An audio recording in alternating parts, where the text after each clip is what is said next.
جس کے پہلے صفحے پر پیدائش اور آخر میں موت لکھا ہوا ہے۔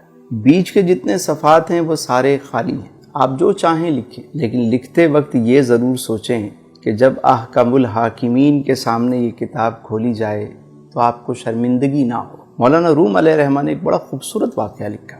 آپ فرماتے ہیں کہ ایک شخص کو ایک قیمتی ہیرا ملا، انمول ہیرا۔ وہ اسے لے کر جوہری کے پاس گیا اور کہا اس کی قیمت کیا ہوگی؟ تو جوہری نے اسے دیکھا تو کہا کہ میں اپنی پوری دکان بھی دے دوں تو اس کی قیمت ادا نہیں ہو سکتی، اس پورے سرافہ بازار میں کوئی بھی اس کی قیمت نہیں دے سکتا۔ تم ایک کام کرو، اس کو لے کر بادشاہ وقت کے پاس جاؤ، ہو سکتا ہے وہ اس کی قیمت دے دے۔ وہ شخص وہ ہیرا لے کر بادشاہ کے پاس گیا۔ بادشاہ نے جب اسے دیکھا تو وزیر سے پوچھا اس کی مالیت کیا ہے؟ بادشاہ کو بتایا گیا بادشاہ سلامت اگر ہم اپنا تخت و تاج بھی دے دیں تو اس کی قیمت ادا نہیں ہو سکتی، یہ ایک انمول ہیرا ہے۔ بادشاہ نے کہا بھائی کسی قیمت پہ بھی مجھے چاہیے۔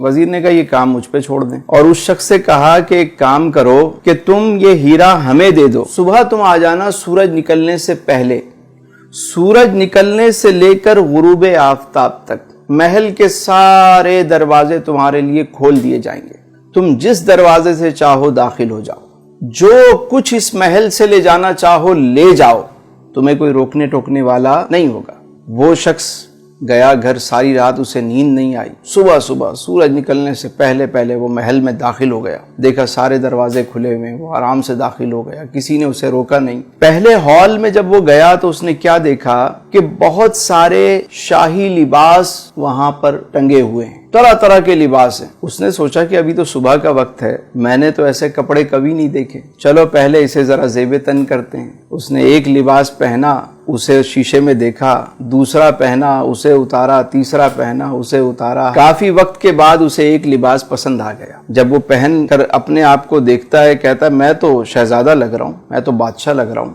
اب وہ آگے چلا، آگے جب گیا تو وزیر موصوف نے کیا کیا، دوسرے ہال میں طرح طرح کے شاہی کھانے چنے ہوئے، دسترخوان لگا ہوا ہے اور تازہ تازہ کھانے پکا کے رکھے گئے ہیں، خوشبو آ رہی ہے۔ اب یہ شخص پوری رات کا جاگا ہوا، بھوک سے اس کا برا حال تھا۔ اس نے جب ایسے کھانے دیکھے تو اس کی بھوک اور بڑھ گئی، ایک کھانے پہ ٹوٹ پڑا، کبھی اسے کھا رہا ہے، کبھی اسے کھا رہا ہے، کبھی اسے۔ جب اس نے سیر ہو کر کھایا، شکم سیری ہو گئی، تو پھر یہ آگے چلا۔ اگلے ہال میں کیا منظر دیکھتا ہے کہ وہاں شاہی بستر لگا ہوا ہے، کنیزیں جو ہیں وہ پنکھے لے کر کھڑی ہوئی۔ اس نے سوچا کہ ابھی تو صبح کا وقت ہے، ابھی تو بہت وقت پڑا ہوا ہے، کیوں نہ میں تھوڑی دیر آرام کر لوں۔ یہ شاہی بستر پر لیٹتا ہے، کنیزیں پنکھا جلتی ہیں، اور یہ جو پوری رات کا جاگا ہوا، پیٹ بھر کے کھانا کھایا ہوا، اب جب یہ سویا تو اللہ طول اچانک اس کی آنکھ کھلی تو دیکھا کہ دربان اس کو اٹھا رہے ہیں۔ جیسے ہی اس کی آنکھ کھلی انہوں نے کہا بھائی وقت ختم ہو گیا، سورج غروب ہو گیا، چلو اب یہاں سے بھاگو۔ یہ شخص فوراً اٹھ کر سامان اٹھانے لگ گیا، کبھی یہ اٹھا رہا ہے، کبھی وہ اٹھا رہا ہے۔ انہوں نے کہا